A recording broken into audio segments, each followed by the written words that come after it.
Thoughts on carbs?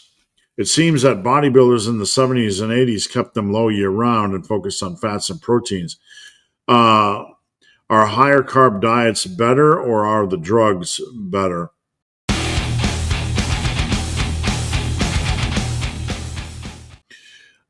It depends on the individual. I mean, I've studied a lot of the diets. The biggest thing you learn when you look back in time is that there wasn't a lot of fast food, right? There wasn't a lot of junk food. Even when it was around, guys like Vince Gironda and Arnold and Lou, they ate reasonably. They ate animal and plant based. Some of them would add a little bit of wine in or whatever, or beer or whatever.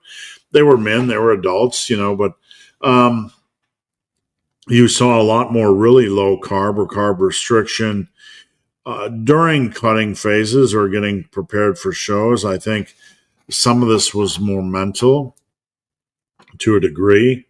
When you drop the carbs, the water weight flushes out. But, you want to stick to reasonable training. Do you have to go anything that's really black or white or extreme when it's phrased for the general public or population is really, really idiotic.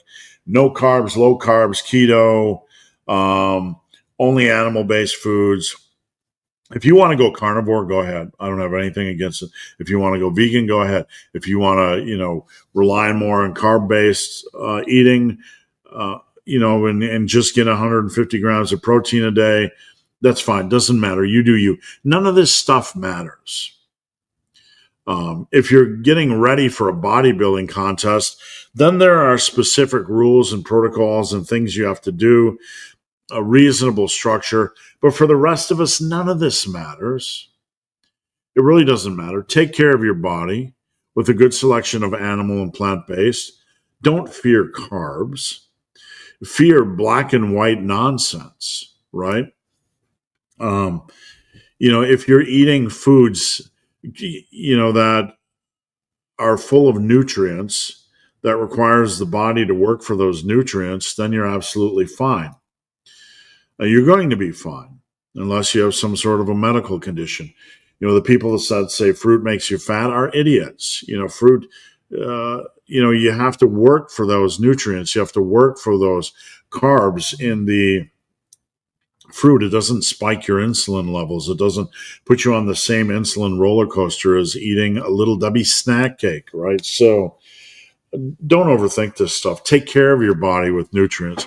Take care of your body with the food choices you enjoy, both animal and plant-based, and don't develop an eating disorder or disordered eating, or don't just jump on some bandwagon because somebody says it's magic. None of this stuff is magic.